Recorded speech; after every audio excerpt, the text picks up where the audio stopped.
Three, two, one, and welcome back to the SBH podcast.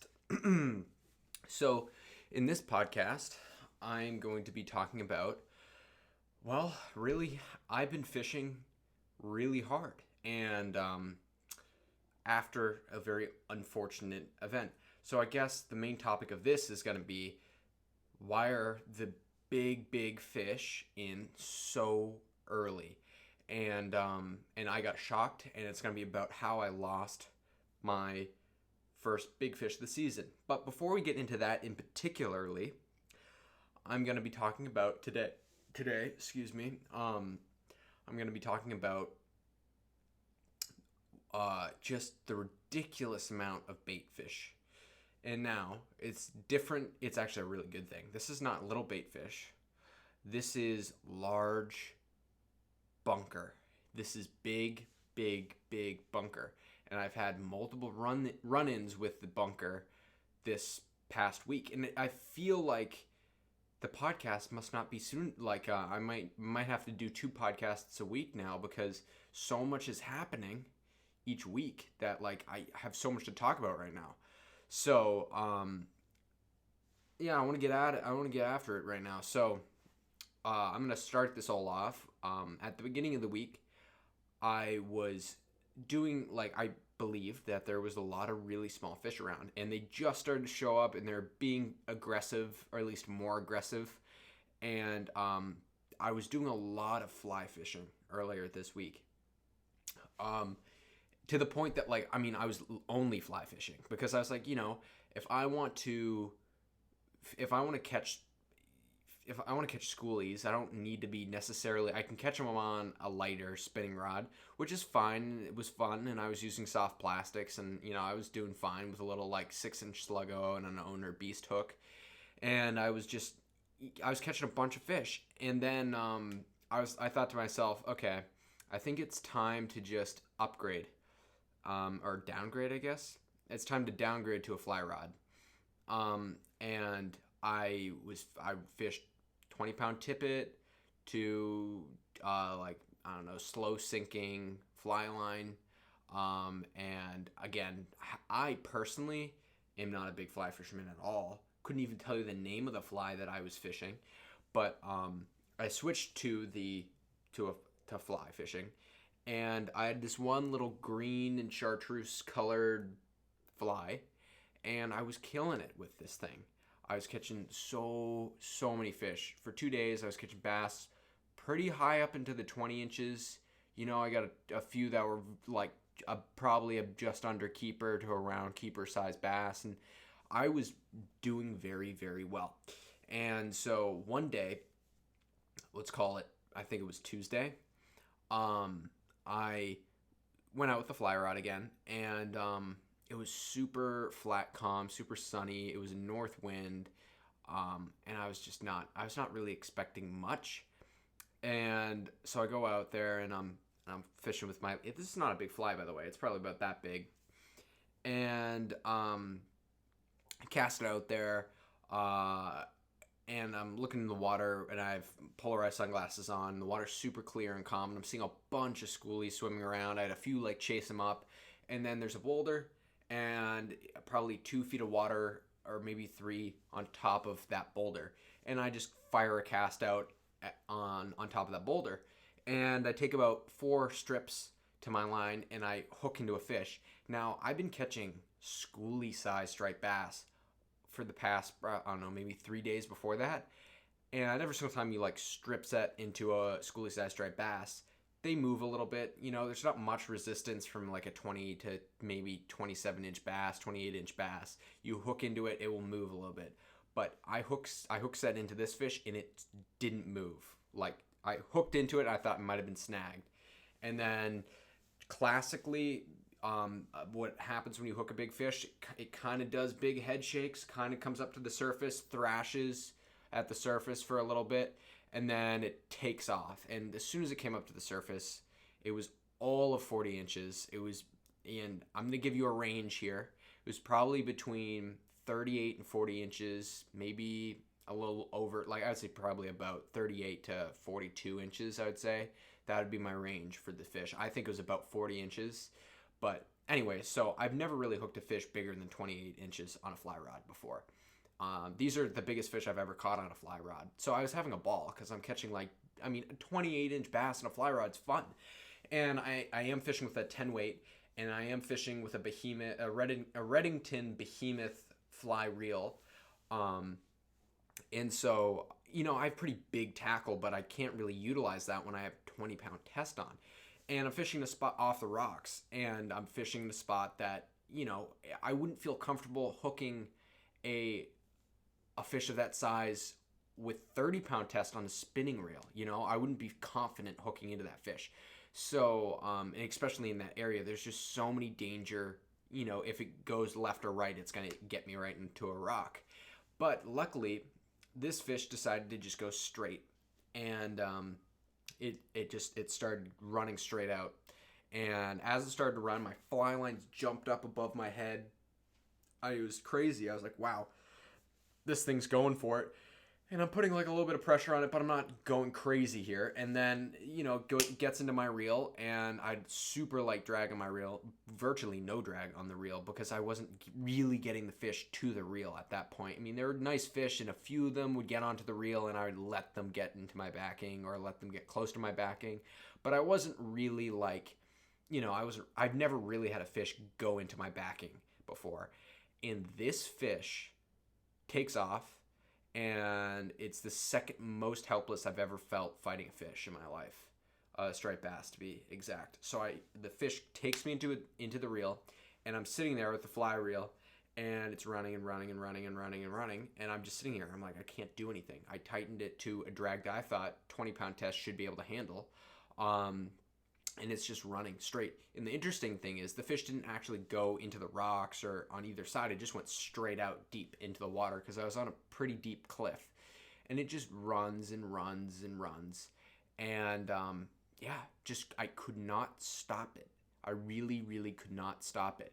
And it was probably, 50 yards away from me. And then I just feel my line go pop.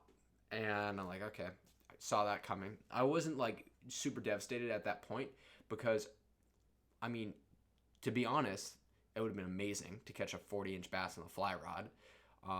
And even people on boats, you struggle to catch a fish like that on a boat. What are the odds that you can catch a fish like that from shore, and then on top of that, catch it from shore on the rocks? That's pretty crazy, isn't it? And so it would have been cool to catch it, but I kind of felt bittersweet about it. I was angry, but not as angry as I feel like I should have been. I think a lot of that has to do to the fact that, and I hate saying it, but I feel like I'm pretty acclimatized to fish of that size. After last year, catching that was like a good average size fish for me last year. So I was angry, but I wasn't super, super upset.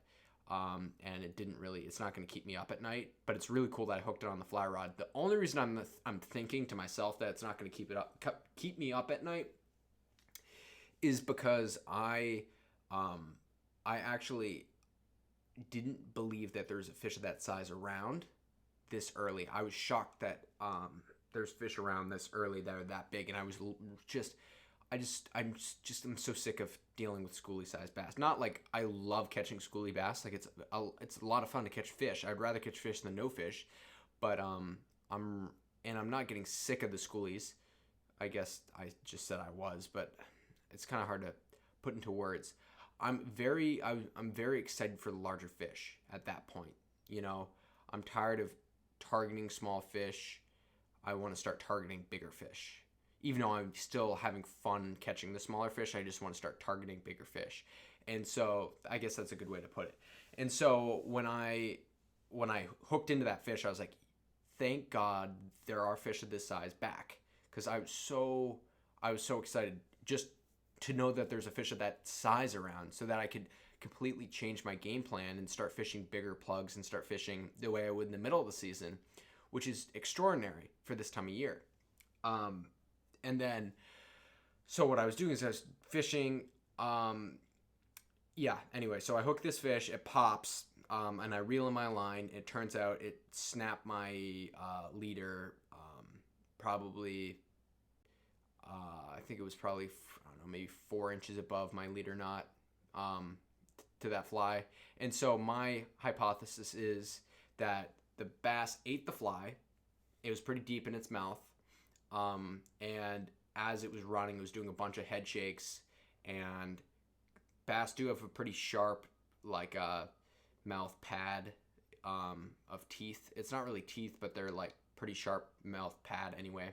Um, and that's why, like, if you lip a bunch of bass, your thumb gets all torn up. But I think over like a few head shakes with 20-pound tippet, or leader or whatever that was, it's gonna fray a bit, and then the security of the line is gonna be much less. I don't think it got me into a rock, honestly, because it was really deep there, and I don't think it was that deep. I think it was maybe 8 feet under the water in a 35-foot depth.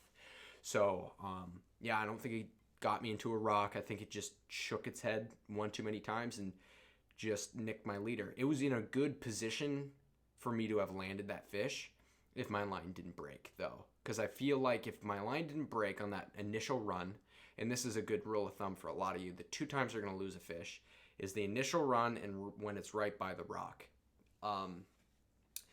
But because that initial run is going to make sure your gear is correct, and then if you're going to lose the fish right by the rock, it's because you're going to be making a mistake in close, which is brutal, and because I've had it happen to me before when I was much less experienced with big fish. And it's very brutal when you lose a fish right at your feet, but that's where you lose fish, when that first initial run and when the bass are right at your feet. And so, but the crazy thing was that day was amazing after that. I caught bass up to probably 28 inches, and I caught, I don't know, maybe 15 bass that are all in that mid to high 20-inch range. And I was very, very stoked, just because I had such a great day. And I caught a lot of solid fish. And then later that week, I don't know, maybe 2 days after that, I was fishing, and this gets crazy. Up to today was insane too. So not only was this week crazy, today in particular saw some stuff that is insane. But we'll get to that towards the end. Anyway, so then I'm fishing a few days afterwards, and there's a lot of birds working out, like tons of them, just right, I don't know, maybe 300 yards offshore, just doing something with bait. I don't know what bait it is. I'm assuming it was probably bunker. At the time I was assuming it was bunker, and the bass were maybe out there on it, maybe they weren't. I didn't really know what was going on. And then I came back, so I pretty much have been fishing twice a day forever since the season started. So I came back that night because that was in the morning time, and the bass were in close, or the bait was in close. So there's a lot of birds diving around, I don't know, maybe 50 yards offshore, so definitely within reasonable casting distance. And they're working bait around, and I'm set up on a rock, and I'm casting around, and I'm seeing these birds work, and I got a few swirls from fish, and I'm like getting pretty excited, and I'm doing a plug change, and this is when so actually before that, so I'm fishing, and I keep seeing things jump out of the water, getting closer to me, and they're like flat in their fish, and I'm like, what is this? Is it a bunker? I mean, it's about a bunker size, but it's super flat. So at the end of the day, I'm like, okay, this has got to be bunker. I don't know what else it could be. So I knew it was bunker, so I was switching to the Pumbaa Plug double jointed swimmer, which, by the way, is surprisingly realistic when it swims. Oh my god, that plug looks amazing in the water. And so I'm switching to that. I look like I'm just putting the plug on the tactile angler's clip, and probably 8 feet in front of me, I just see this bass go whoosh through on bait right in front of me.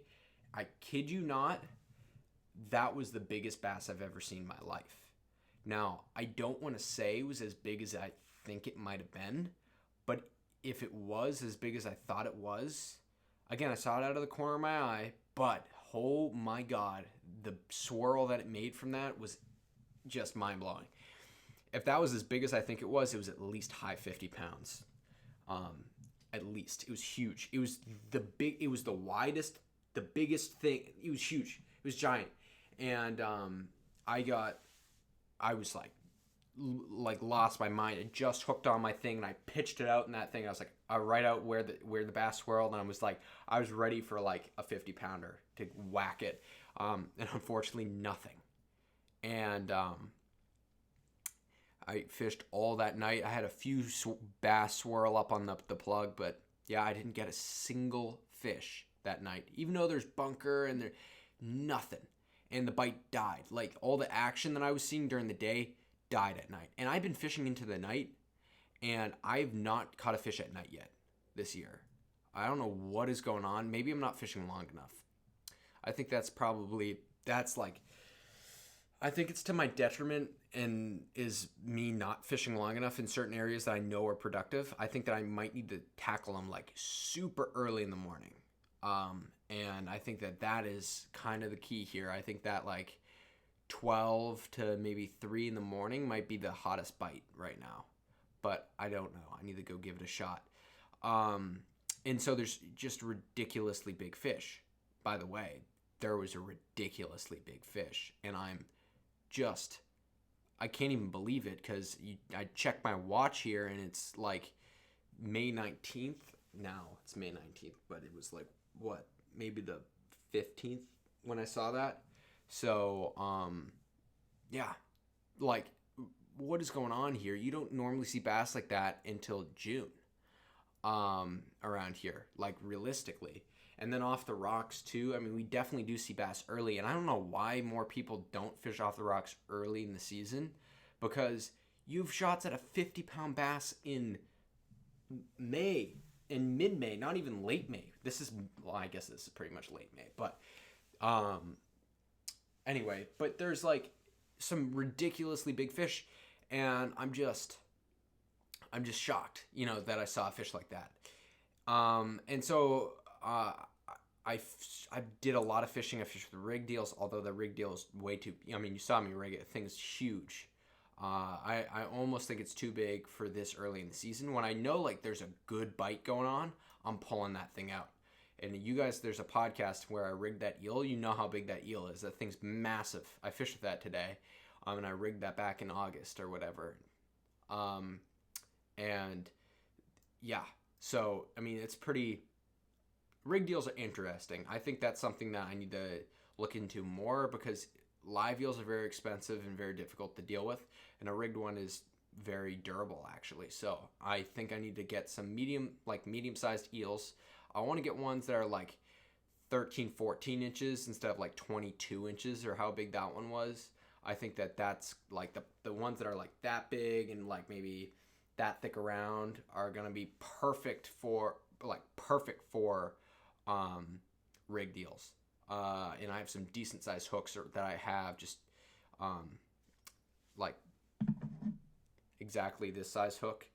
It's like, I don't know, I want to say maybe it's a 7 or 8 just live bait J hook from VMC. It's a pretty big hook, but I'm in like my fishing shirt and stuff right now because I just got back from fishing tonight. So let's get into today, at least. So I've been doing, and the reason I haven't, I'm doing the podcast the same day. It's Wednesday today, and it's Wednesday night, and this is going to be uploaded later tonight. But I just came back from fishing, and the bunker schools were offshore. I need to figure out my life here. So today, woke up not very early, got out there by I don't know, maybe 8 or 9 o'clock. I was out on the rocks.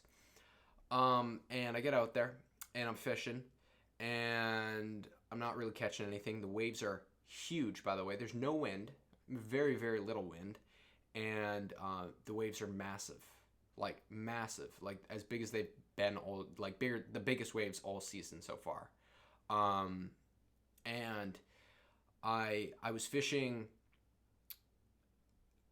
I was fishing and I looked up for a second and I saw out of the corner of my eye about, I don't know, maybe 20, 25, 30, I don't know. It was a decent amount of bass that were all probably between 25 and 30 pounds, 20 to 30 pound fish, just blitzing on bunker, probably 300 yards away, maybe two or 300 yards, like just under casting or just over casting distance.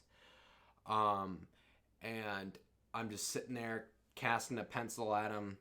I had a lighter rod this morning. If I had a little bit bigger rod, I might have been able to get into him, but I had a lighter rod. I was casting pencils at him. I couldn't quite get out far enough.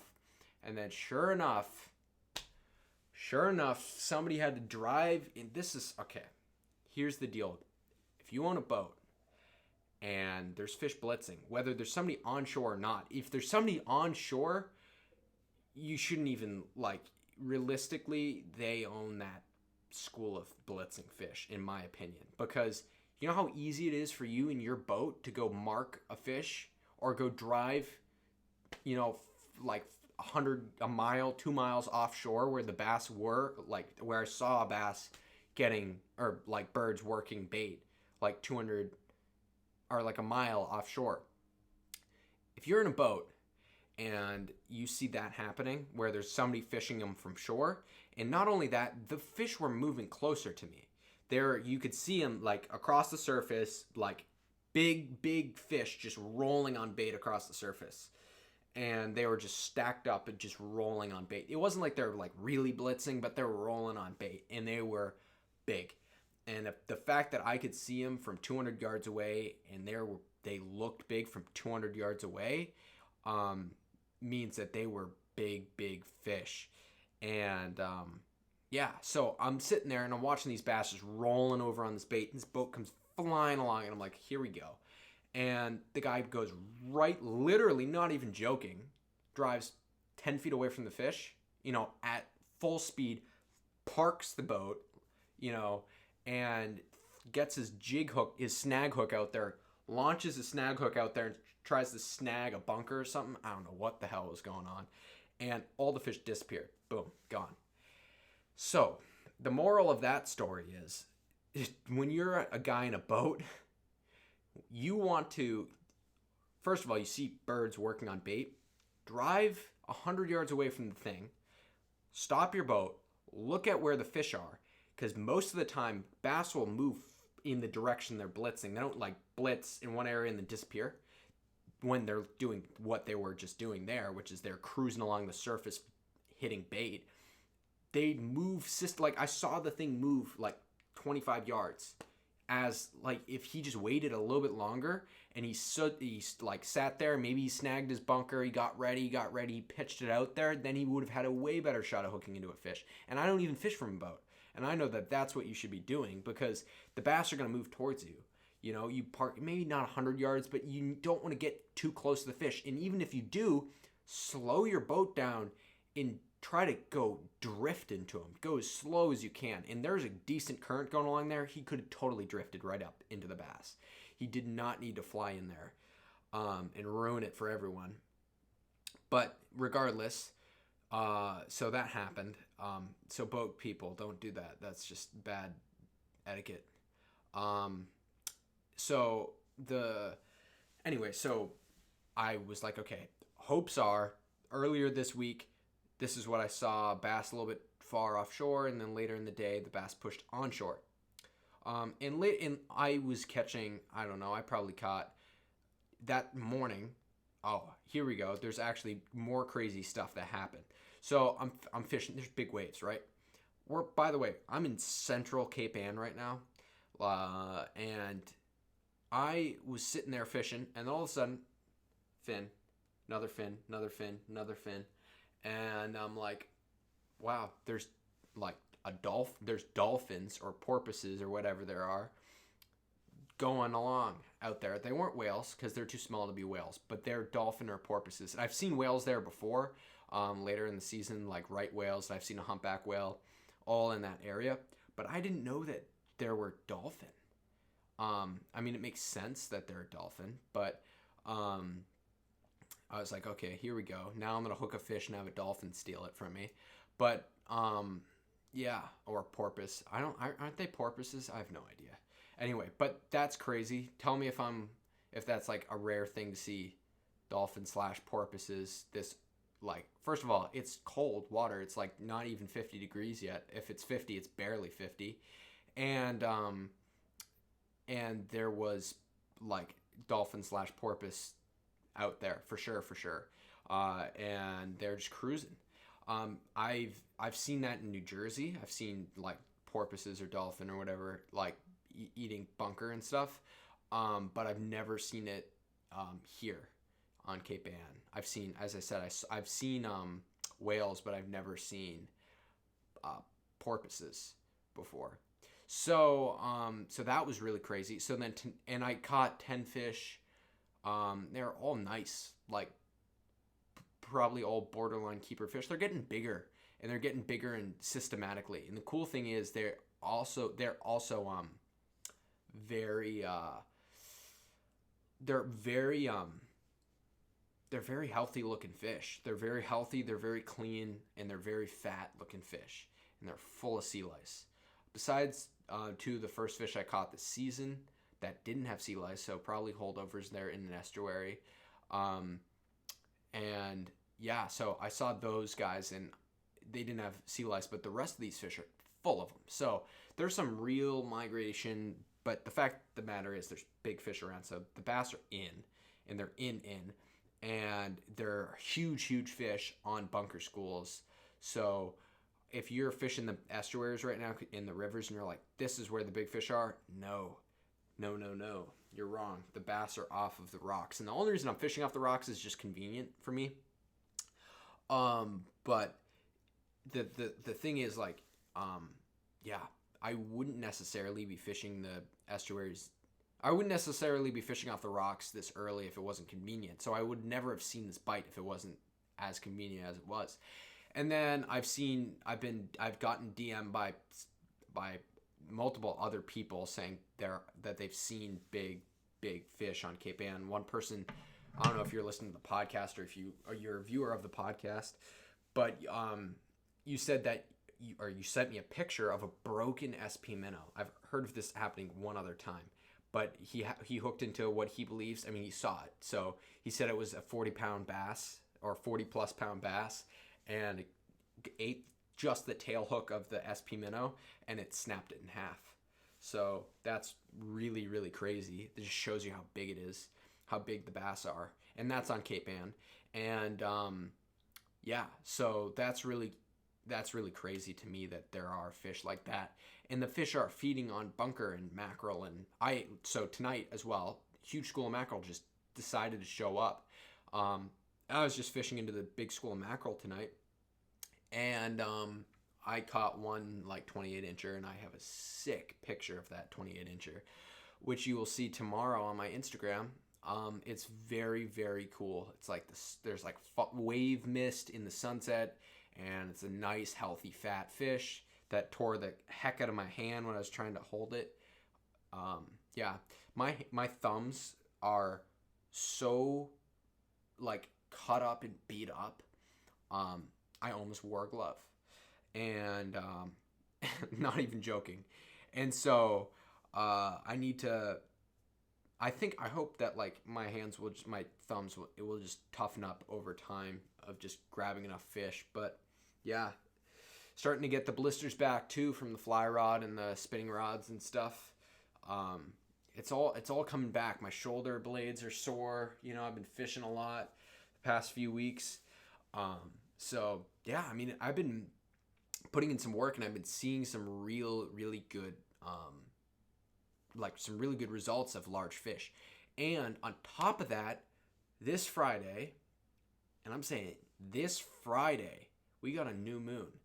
And for everyone, that means, unless you're in Maine, I guess, that means like big fish, because we're pretty far north. So I'm guessing most of my listeners are either where I'm at or a little bit or south of me.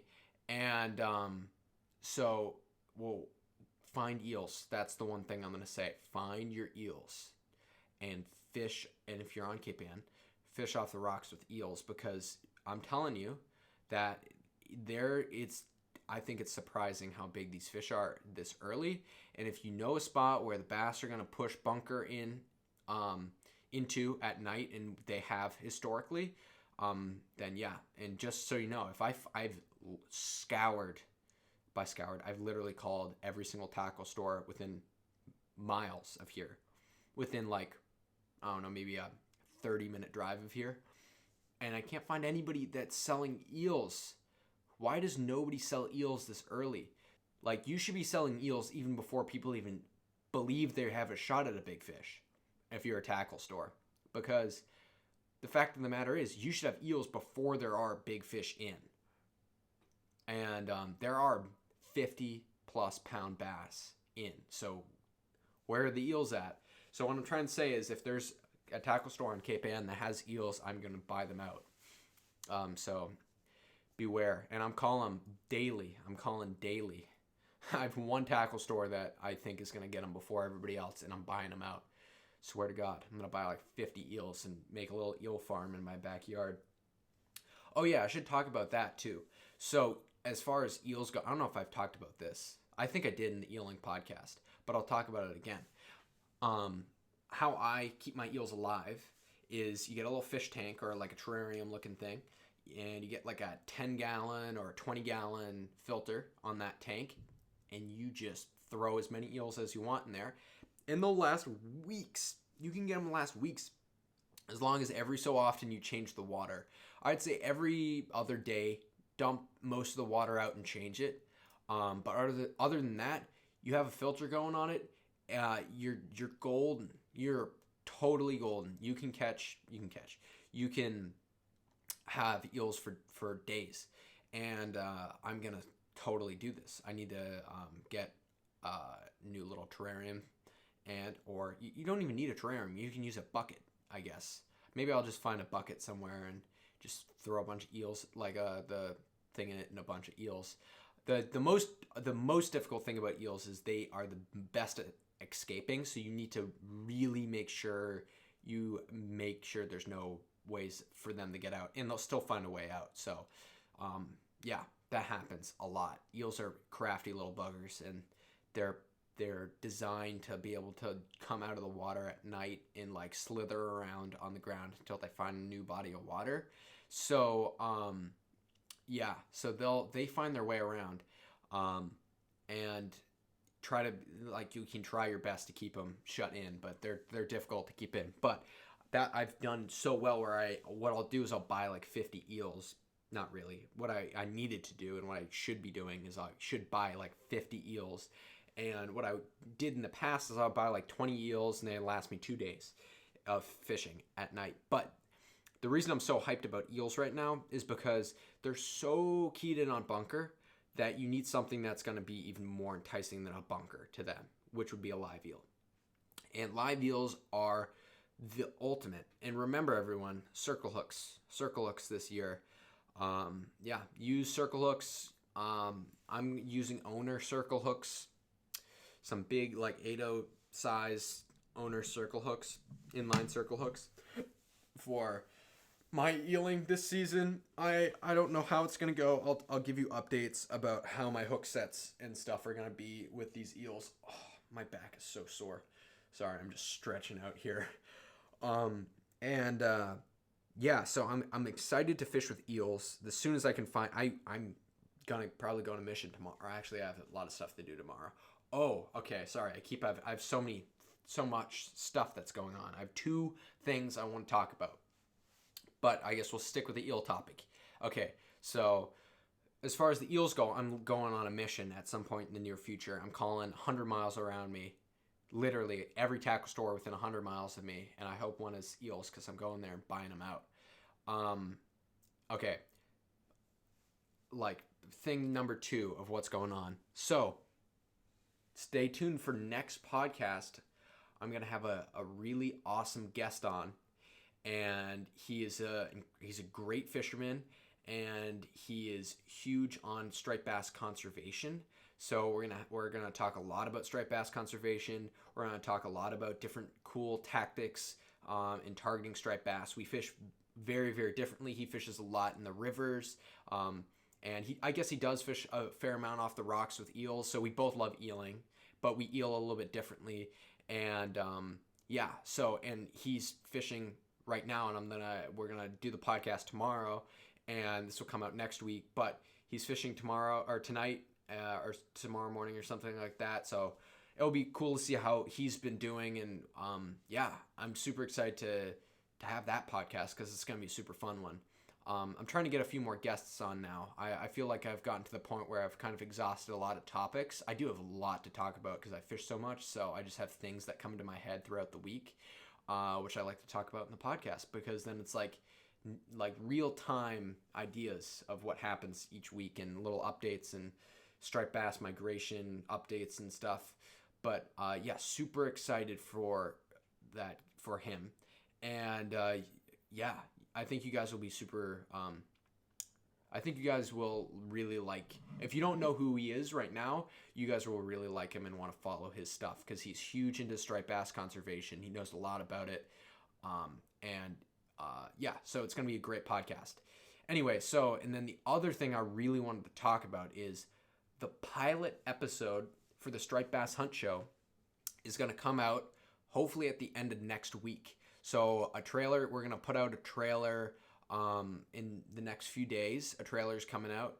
And then a pilot episode will be coming out at some point next week or at the end of next week, I guess. So, yeah, that's like super, super big news. So you guys can kind of get a little feel for what and how the show is going to be and what it's going to be about and how the filming is going to be and everything is so cool. It's by far the best thing that we've ever produced.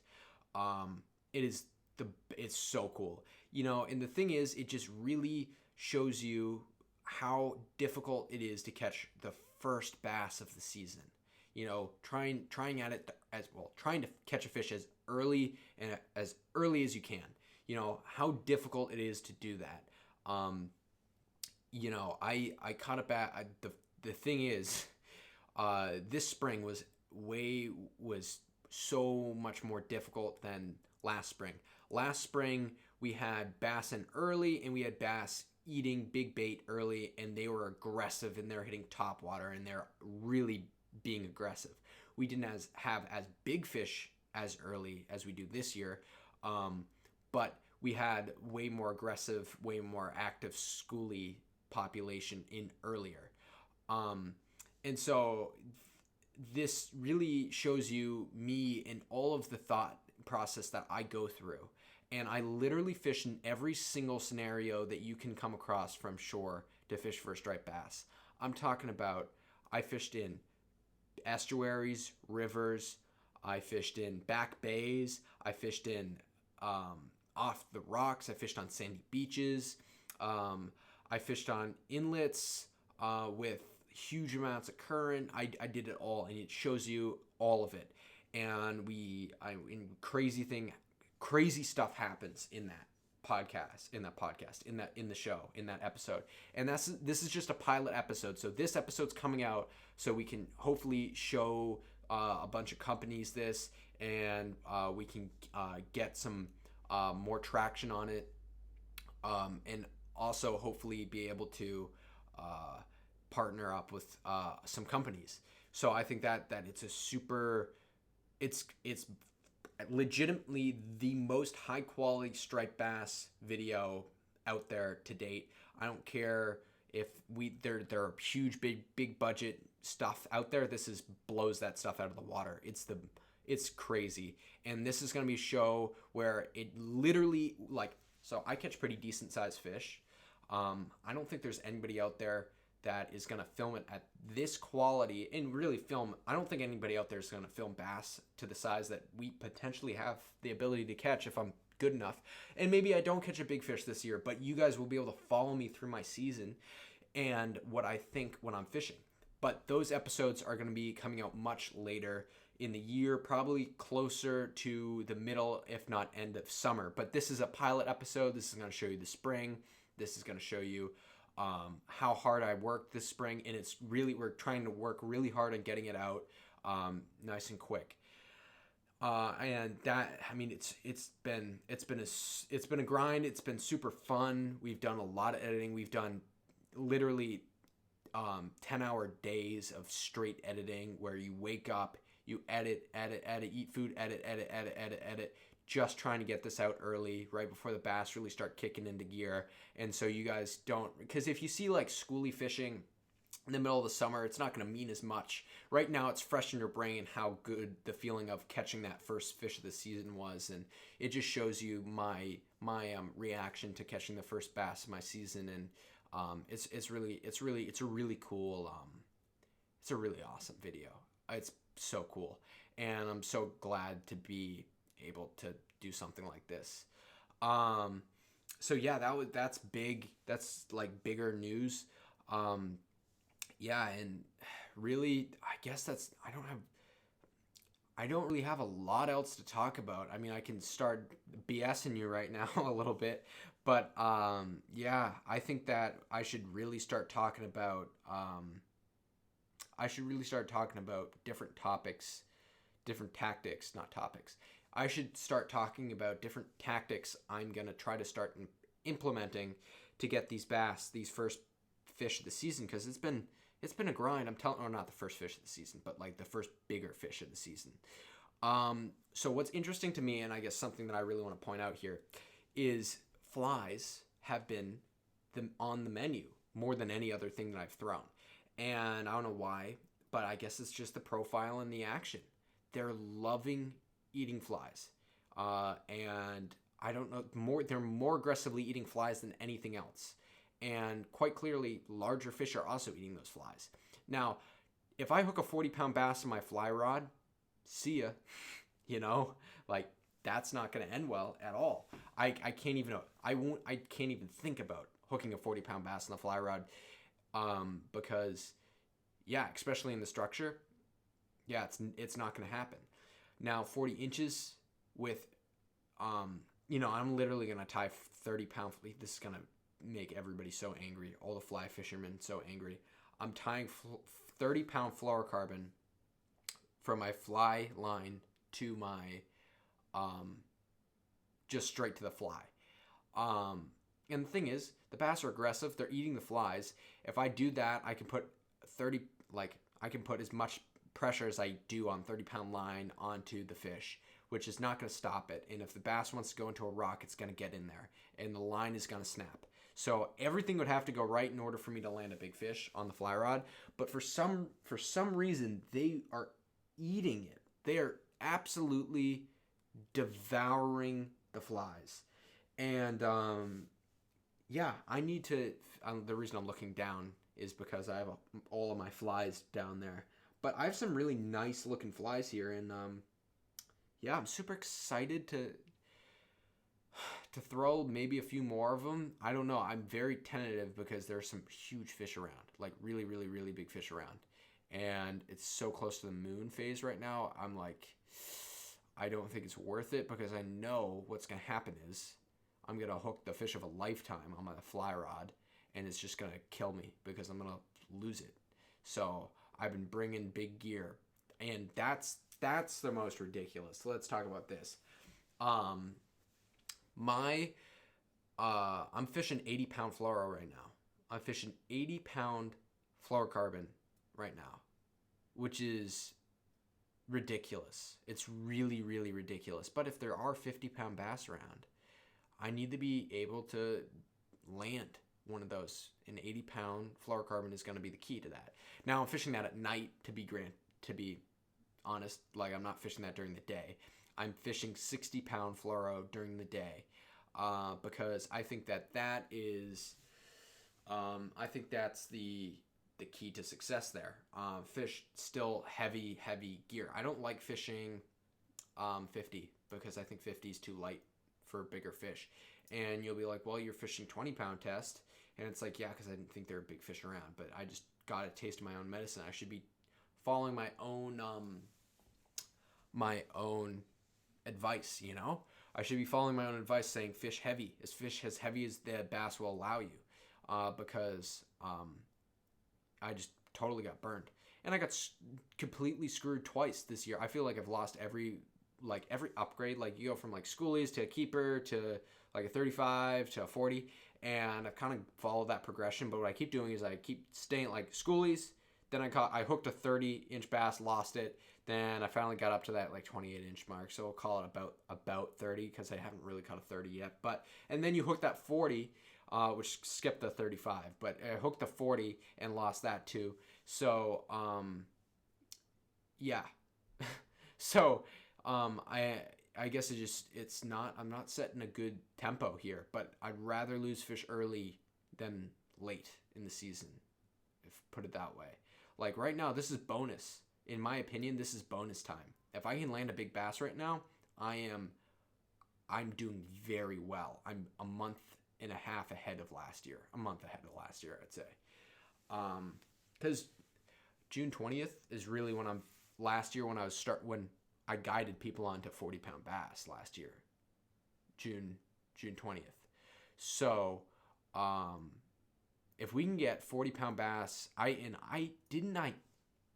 I'm calling it this year. I said, there's going to be a blitz on the rain bait. Sure enough, next day, blitz on the rain bait. I said, by that first new moon in late May, we're going to have massive fish around.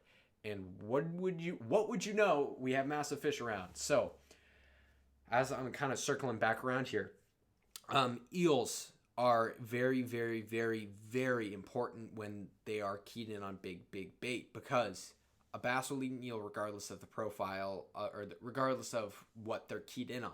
Now, I talk a lot about eels because I would never think I would be saying this in a million years, but I miss fishing eels because I miss the confidence that I have when I fish them. Because I know when I fish an eel, I know, you know, like I know that I can land the biggest fish in that area when I'm fishing eels. And I know that fish is not going to pass at my eel. So when I'm fishing an area, I can fish there for hours and be like, this is a good spot. I know big fish move through here, and when that happens, I'm going to hook it. You know, it's not like an if that happens. It's a when that happens, I will hook it. And that's the attitude and the mentality that I had last year when I started to catch a lot of big fish.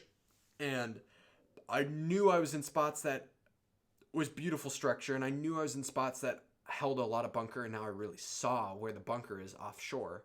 And I mean, it was the same thing last year, really. The bunker are huge, massive schools offshore, and at night, the big bass that are feeding on those bunker come into the rocks. And there's a time, and that time is about, I don't know, maybe 30 minutes after sunset, right before it really gets dark. But there's a 20-minute window that if you can match a tide with that 20-minute window, and what I mean by a tide is either a low tide or a high tide, like slack low or slack high, in that 20-minute window, you have the best shot at landing a bass, at landing the biggest fish in the area the entire night at that one moment. Because that is going to be when the bass are either clicking on or clicking off. And what that means is the bass are either going to start staging up, so they're not eating yet. So the bass, they come into an area to stage up right behind a rock, or they're already staged there, and that's when they're going to start feeding. But if they're starting to stage up and you drop your eel right there, boom, it's pounding it. Even if it's still swimming right up to the spot and you're dropping your eel in there, boom, it's pounding it. And I got my 3 biggest fish right at that time. And I got one on a plug and two on eels. And so what I'm trying to say here is, if you know something's going to be, if you know you have structure that holds big fish, eels will give you those big fish if you put in the time. And what I mean by that is fish hours with eels in spot. If it's productive, it's going to produce.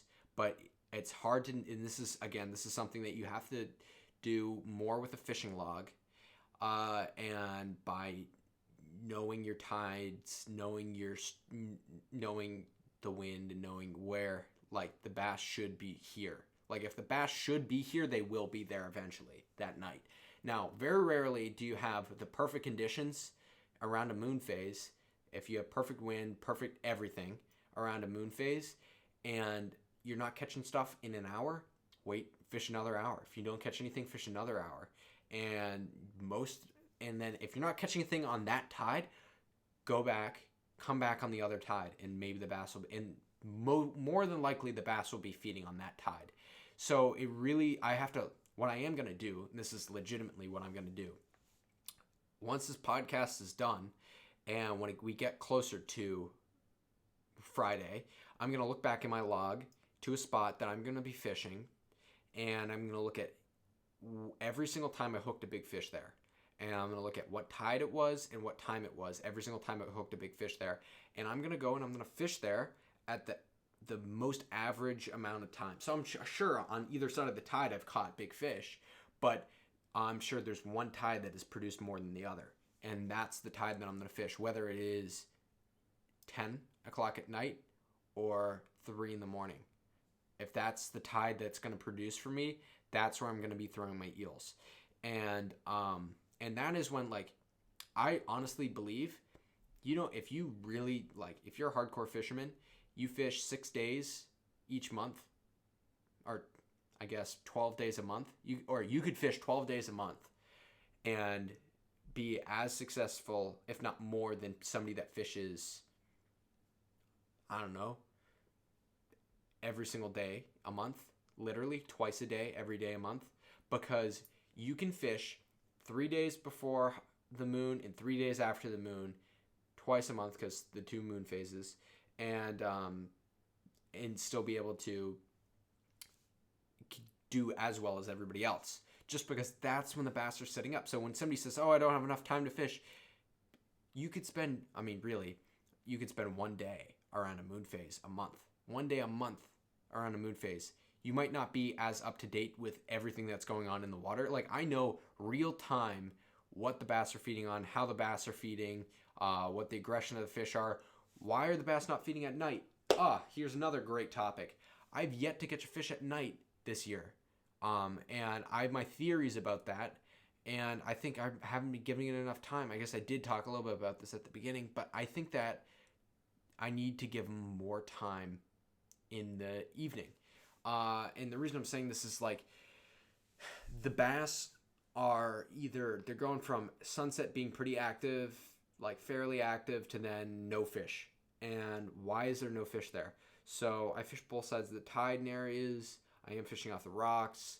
The water is a little bit cooler. Maybe the bass are not being as aggressive, but then I'm thinking back in my mind, hey, I just saw a 50 plus pound bass. Not really. I mean, it was freaking ridiculously big. Yeah, I mean, I don't really know what to say about that thing. Like, when you see something and you don't, like, it's so unreal to you and you just keep replaying it in your mind over and over and over again. That's what I keep doing, and I'm like, damn, it really was that big, Like, I keep having to remind myself, it's like, really, is it like over 50 pounds? And I, like, replay it in my mind and see this just ridiculously big fish just pound bait right beside me. And I'm like, yeah, it was really that big. It was wide. It was like 2 fish stuck together wide. It was ridiculous. Like 2 40-pound fish stuck together wide. It was huge. Yeah, I mean, really, like, the biggest fish I've, like, ever seen. Biggest striped bass I've ever seen. Again, it was in the water, but still huge. Like, huge, beyond huge. So I would say it's at least 50 pounds. But the fact of the matter is, that fish has got to go somewhere at night. It's obviously going to be feeding at night. It's got to stage up. If it's not feeding at night, it's staging up. And that's what happens at night. A bass is, if these big fish are chasing these bunker schools all day long, then they come to the rocks, they sit in a spot where they can either get an easy meal or have a break from the tide. And they just hang out and they wait. And most of the time, bass are not trying to do nothing. They're trying to conserve energy to make energy. So they conserve energy by feeding on the bait fish by hanging out behind a rock and just waiting. And then when this bait swims over the top of them, they whack it. Even if they're fat and happy because they ate 6 bunker earlier that day, if they're sitting there all night long and they're not seeing anything, and then all of a sudden that reaction strike of an eel going over the top of them, and then they whack it. So yeah, I'm so excited to talk to our guest about eeling. Eeling is because he eels differently than I do, because he eels in rivers, and he'll talk about that in the next podcast. We'll talk about that. And I don't really want to talk too much about it because because then I'll take up what we're talking about in the next podcast. But I think it's really cool. It's very different. It's not very different, but it's a little bit different from what I normally do. So, the coolest thing, and I talk about this, even if somebody is just starting out fishing, you can still learn something from them.